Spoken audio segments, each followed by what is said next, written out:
이번 시간에는 노인과 장애인에 대한 이해, 노인과 장애인을 위한 자원봉사 프로그램, 노인과 장애인을 위한 자원봉사 시 주의점에 대해 학습하겠습니다. 자, 그럼 시작해 볼까요?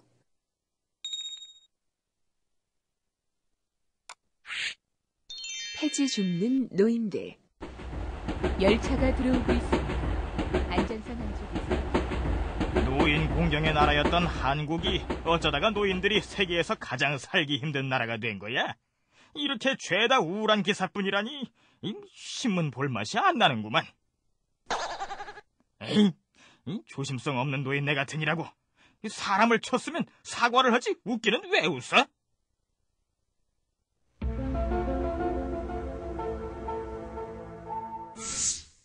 안녕하세요, 할머니. 아유, 또 어쩐 일이요? 저번에 가져다 드린 반찬이 다 떨어졌을 것 같아서요. 반찬 좀 더 가지고 왔어요. 이렇게 자꾸 신세만 줘서 어떡한데. 아유, 이 늙은이가 이 어린 것 때문에 죽지도 못하고 자꾸 배만 끼치네 그려.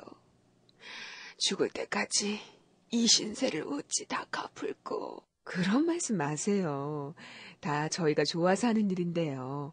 할머니는 그저 맛있게 드셔주시기만 하면 돼요. 근데 어쩌자고 저 굽은 허리로 무거운 수레를 끌고 다니는 거야? 약값도 안 나오겠네. 에휴.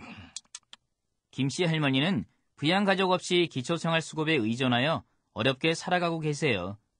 기력이 쇠한 몸으로 하루 종일 돌아다니고 나면 밤새 끙끙거리며 힘들 것을 알지만 다음 날이면 어쩔 수 없이 하루 3,000원의 돈을 벌기 위해 노쇠한 몸을 이끌고 거리에 나오시는 거라고요. 그러나 빈곤은 비단 김 할머니만의 문제는 아니에요. OECD 국가 중 빈곤율 1위라는 지표가 말해주듯 노인 빈곤은 개인 문제를 넘어 국가적인 문제가 되었어요. 그래도 그나마 다행인 것은 헐벗고 굶주린 노인들에게 기꺼이 손을 내밀어주는 라온제나의 회원분들과 같은 따뜻한 분들이 많다는 거예요. 라온제나? 라온제나는 관악 지역의 소외되고 가난한 이웃들을 지원하는 봉사단체예요. 세상에 커다란 변화를 만들어가기 위해서 내가 살고 있는 동네에서 작은 변화의 시작을 만들어낸다는 원대한 포부를 가지고 활동하고 있는 풀뿌리 단체라고 할 수 있죠. 김씨 할머니와 같은 노인들이 폐지를 줍기 위해 거리로 내몰리기보다는 손자를 더 사랑할 수 있는 시간과 여유를 가질 수 있게 하는 것은 나의 변화로부터 시작돼요. 스크루지, 노인들을 위해서 한번 힘써보지 않겠어요?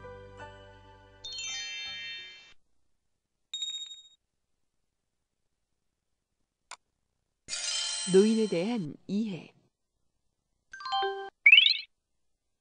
노인이란 인간의 노화 과정에서 나타나는 생리적, 심리적, 환경적 변화와 행동의 변화가 상호작용하는 복합 형태의 과정에 있는 사람을 일컫습니다. 일반적으로 노인의 범위는 나이를 기준으로 구분하며 법규에 따라 상이하지만 대략 65세를 기준으로 구분하고 있으며 현재 우리나라는 65세 이상의 고령 인구가 눈에 띄게 증가하고 있습니다.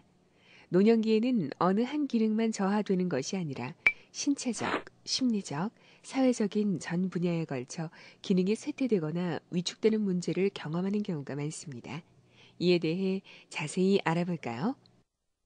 먼저 신체적 변화에 대해서 알아보도록 하겠습니다. 노년기에는 외부 자극에 대한 평균 반응 시간이 급격하게 길어지고 자극에 대하여 반응하는 움직임 또한 둔해지게 됨에 따라 부상이나 질병에 노출되는 경우가 많고 회복력 또한 느린 것으로 나타납니다. 뿐만 아니라 기초대사량 감소, 시력 및 청력의 감퇴, 치아 소실, 소화 기능의 약화 등의 다양한 신체적 변화를 경험하게 됩니다. 다음으로는 심리적 변화에 대해서 살펴볼까요? 심리적인 변화의 대표적인 것으로 우울 성향의 증가가 나타나며 불면증, 감정적 무감각 등의 현상 등을 나타내기도 합니다. 또한 사회적인 역할 상실로 인해 존재 가치에 대한 인정 요구가 상대적으로 커지게 되며 아직도 무언가를 할 수 있음을 보이고 싶어하고 이를 위해 배움에 대한 관심도 큽니다. 뿐만 아니라 친구나 자녀들과의 정서적, 감정적인 유대 관계와 교류에 대한 욕구도 강한 심리적 특성을 가집니다. 마지막으로 노인들이 겪는 어려움에 대해 알아보도록 하죠. 노인기에는 사회적, 가정적 지위와 역할의 변화로 인해 경제적인 어려움을 겪게 되는 경우가 많습니다. 이로 인해 심리적으로 소외감과 고립감을 느끼며 수입의 감소로 인해 의존성이 증가, 사기가 저하되는 등의 어려움에 봉착하기도 합니다. 노인들이 겪는 어려움은 개인적인 차원을 넘어 사회적 손실로까지 이어지기 쉬운 만큼 이에 대한 대책이 요구된다고 볼 수 있습니다. 여기에 자원봉사의 가치가 있는 것이겠죠? 노인을 위한 자원봉사 프로그램.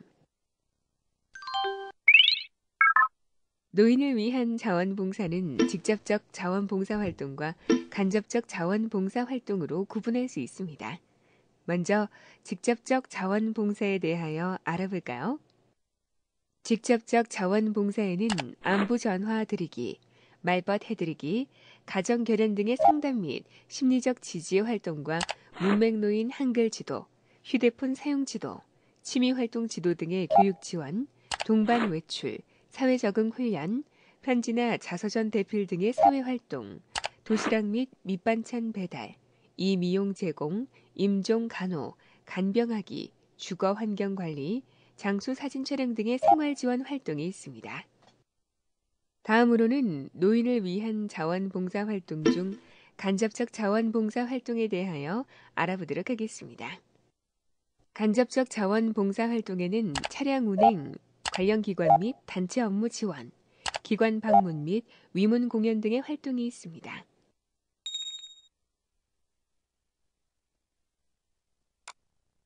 노인을 위한 자원봉사 시 주의점.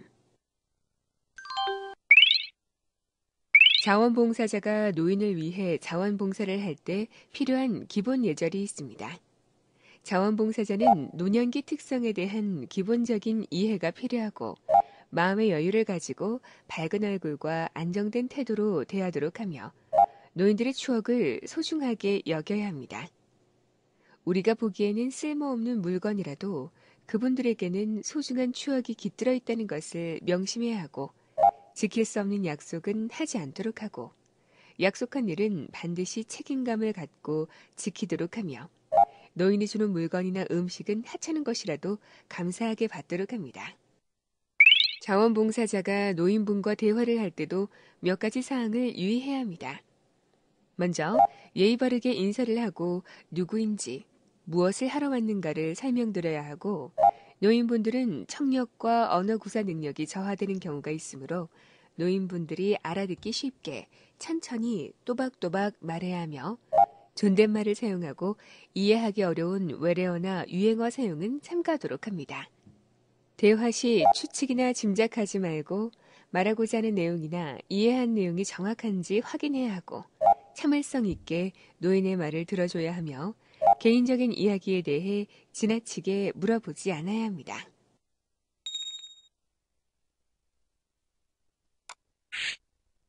릴레이 온유.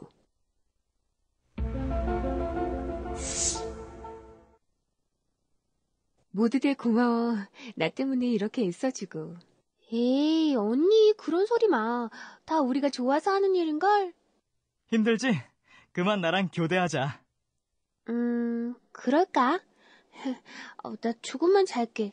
언니, 이따 봐. 그래, 피곤했을 텐데 푹 자. 저 사람들은 도대체 뭘 하고 있는 거야? 혼자서는 호흡이 불가능한 온유 씨를 위해 자원봉사자들이 앰프 봉사를 하고 있는 모습이에요.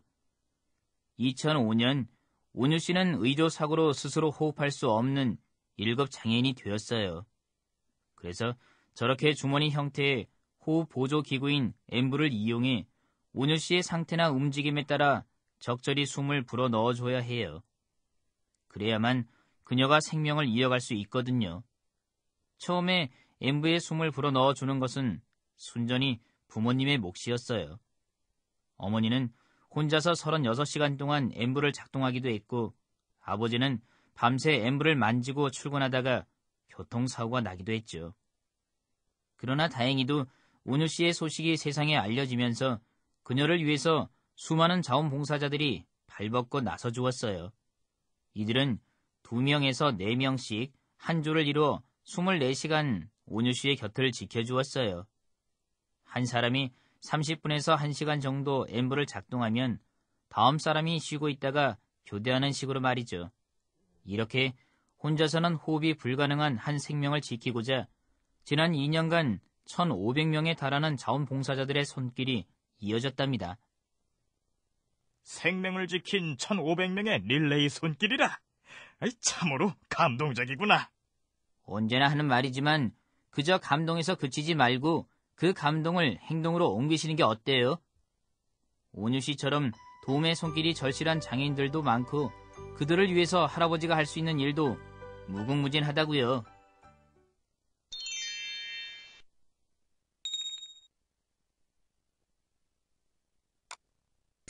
장애인에 대한 이해. 국제연합의 장애인 권리 선언에 의하면 장애인은 선천적인가 아닌가에 관계없이 신체적 또는 정신적 능력의 불완전 때문에 개인 또는 사회생활에 필요한 것을 자기 자신으로서 완전히 또는 부분적으로 확보할 수 없는 사람을 의미합니다. 그리고 우리나라의 장애인복지법 제2조에서는 장애인을 신체적, 정신적 장애로 인하여 장기간에 걸쳐 일상생활 또는 사회생활에 상당한 제약을 받는 자로 규정하고 있습니다. 우리나라 등록장애인 인구수는 2005년 177만 명에서 2008년 224만 명으로 증가해 26.4% 증가했으며 복지부는 2003년 장애범주 확대 이후 등록장애인이 증가 추세를 보이고 있다고 설명했습니다. 장애인의 유형은 크게 신체적 장애와 정신적 장애로 구분됩니다. 신체적 장애는 다시 외부 신체 기능과 내부 기관으로 나뉘고 정신적 장애는 발달 장애와 정신 장애로 나뉘게 되며 각각은 다시 소분류와 세분류로 나뉘는데 이러한 장애 중 2종류 이상의 장애가 있는 경우 중복 장애로 표현합니다. 표현 내용을 꼼꼼히 살펴보세요.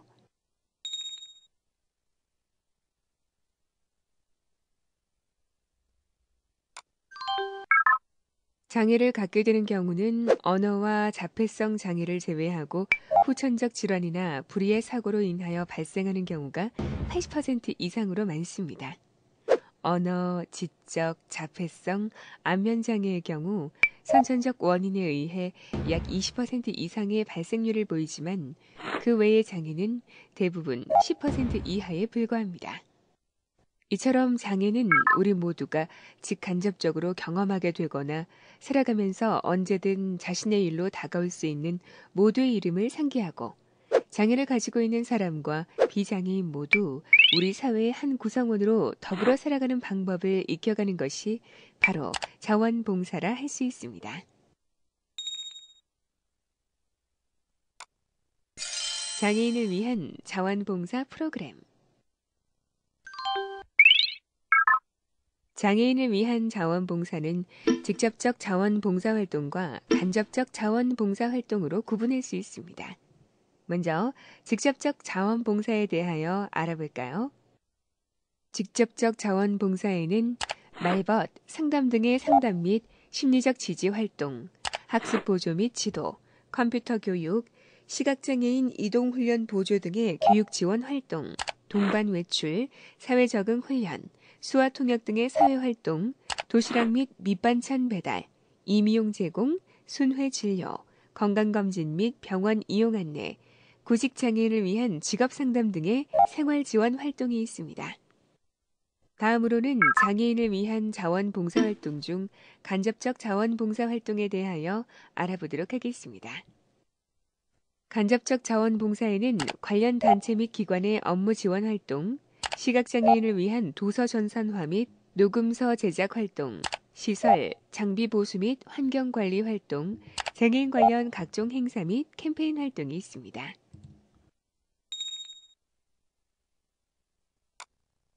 장애인을 위한 자원봉사 시 주의점.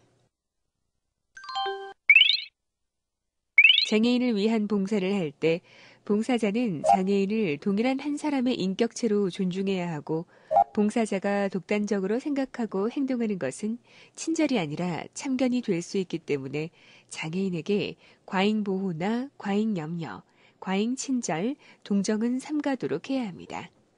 장애인을 보았을 때 주춤하거나 유심히 바라보지 않도록 해야 하며, 장애나 신체 핸디캡에 대한 농담이나 흉내를 내는 일 등은 하지 않아야 하고, 본인의 요구가 없는 한 물건을 함부로 옮기거나 섣불리 주변 환경을 바꾸지 않아야 합니다. 또한 먼저 나서서 섣불리 도움을 주기보다는 요구가 있을 때를 기다리거나 도움이 필요한지 질문하도록 하고, 장애인의 능력에 대해 미리 판단하지 말고 그의 능력과 관심에 따라 자연스럽게 대해야 합니다.